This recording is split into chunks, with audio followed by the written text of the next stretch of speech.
Ontem, dia 8 de setembro de 2025, aconteceu um dos maiores ataques hackers ao ecossistema de JavaScript, utilizando pacotes NPM, e isso pode afetar muitas carteiras de criptomoedas. Nesse vídeo eu vou te explicar como esse ataque aconteceu, quais são os possíveis efeitos dele e como você pode se proteger disso, tá? Então, pegando o tweet aqui da Blockade, uma das plataformas no X mais renomadas, mais confiáveis de todo o ecossistema de cripto, basicamente aconteceu um ataque de supply chain usando bibliotecas do JavaScript, tá? Então, o JavaScript é uma das linguagens de programação mais utilizadas no mundo todo. E para ela são utilizados pacotes NPM, que são basicamente bibliotecas que ajudam os desenvolvedores a criarem certas funcionalidades com mais facilidade. E essas bibliotecas, esses pacotes, são usados por bilhões de pessoas, né? Então, basicamente, o que aconteceu? Os pacotes NPM, eles utilizam diversos tipos de bibliotecas, né? Inclusive, muitas que são justamente para auxiliar os desenvolvedores, né? Então, como que esse ataque ele funcionava, né? Ah, Basicamente, um atacante ele conseguiu acesso se passando por um suporte desses pacotes, dos pacotes NPM, e ele conseguiu acesso através do criador desses pacotes, do NPM, né? E com isso, ele conseguia fazer requisição para observar toda a network, toda a rede e todos os endereços de criptomoedas que estavam sendo enviados, tá? E o que ele conseguia fazer com esses endereços? Basicamente, ele conseguia trocar esses endereços por endereços parecidos, quase similares, quase idênticos, que apenas ele tinha acesso. Então, se alguém fosse fazer alguma transação, na verdade, ela estaria fazendo a transação não para a carteira privada dela, mas sim para a carteira que foi, na verdade, trocada, tá? E justamente isso torna muito difícil de você perceber a diferença entre as carteiras, né? Inclusive, descobriram o código que estava sendo usado. Eu não vou explicar todo o código porque é bem técnico, mas aqui você pode ver que existe diversos endereços de carteiras de criptomoedas, né? Inclusive endereços de carteiras de Bitcoin, da Ethereum, da Solana, até mesmo de Bitcoin Cash aqui embaixo, né? Então, se ele detectasse que o final, ou o final ou o começo, não sei dizer ao certo, mas ou final ou começo começasse com essas seguintes palavras, ele trocaria aquele endereço pelo seguinte, né? E isso funcionava para milhares de combinações de caracteres. Então, basicamente era assim que ele conseguia, o atacante conseguia roubar seus fundos, basicamente, né? E mesmo que o código desse malware, desse ataque funcionasse, o atacante ainda precisava de que a vítima assinasse a transação, né? Para que justamente os fundos que ela está movendo fossem para a carteira que foi trocada, né? E algumas companhias já verificaram que não foram afetadas, como a Ledger, MetaMask, Coinbase, Trezor, WorldCoin e algumas outras, né? Então, é importante que você tome cuidado com isso, porque você pode estar fazendo alguma transação e às vezes você enviar para a carteira que foi trocada justamente, né? Inclusive, o CTO, o Chief Technology Officer da Ledger, ele se pronunciou que a Ledger justamente estava sendo afetada, estava sendo comprometida por esse ataque malicioso e eles estavam vendo como se defenderem disso, né?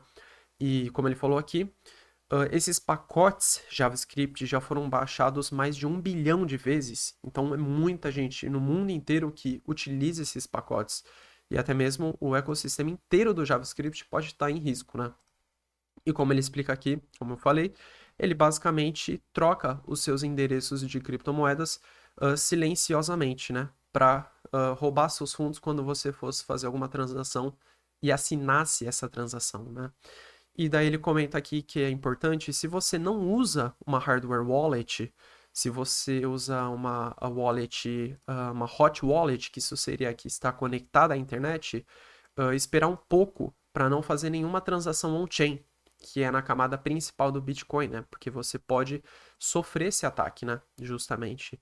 E ele deixa um substack justamente explicando melhor como que foi a anatomia desse ataque malicioso, né? Então eu vou explicar de forma mais rápida para que você entenda, né? Então, a partir do momento que o código conseguisse ser executado, ele primeiro vai checar se existe algum tipo de carteira de criptomoedas, né? Seja de Bitcoin, Ethereum, Solana, Tron, Bitcoin Cash, que seja, né? E se ele acha esses endereços, ele justamente faz a troca para capturar esses fundos, e se não, ele captura alguns outros tipos de informações importantes como XHTML, que seriam metadados, né? E justamente ele fala aqui, né? Ele troca o texto das carteiras para ver se tem alguma coisa em Bitcoin, Ethereum, Solana, Litecoin também, e enfim. E basicamente era assim, se você acha interessante, você pode justamente você pesquisar esse Substack, que é bem técnico, tá? Eu não vou explicar tudo porque demoraria bastante, não é o caso do vídeo, né? E basicamente o CTO da Ledger ele se pronunciou novamente hoje falando que o ataque acabou falhando, felizmente, né? Com poucas ou nenhuma vítimas, né? E ele explica aqui de forma um pouco mais detalhada. Então, basicamente, o ataque começou com um e-mail de phishing, que phishing seria você se passar por alguma pessoa que é do suporte daquela empresa e você está contatando aquela pessoa por algum motivo específico, né? Isso seria um e-mail de phishing, se passando por outra pessoa que tem acesso privilegiado, né? De um suporte do NPM que era fake, né? Que ele conseguiu de alguma forma roubar as credenciais e dar acesso aos atacantes para publicar alguns pacotes maliciosos, tá? E basicamente esse código que foi injetado, ele monitorava a atividade de endereços de criptomoedas, né? Principalmente Bitcoin, Ethereum e Solana. E ele conseguia trocar esses endereços, né? E é assim que ele conseguia roubar esses fundos, né?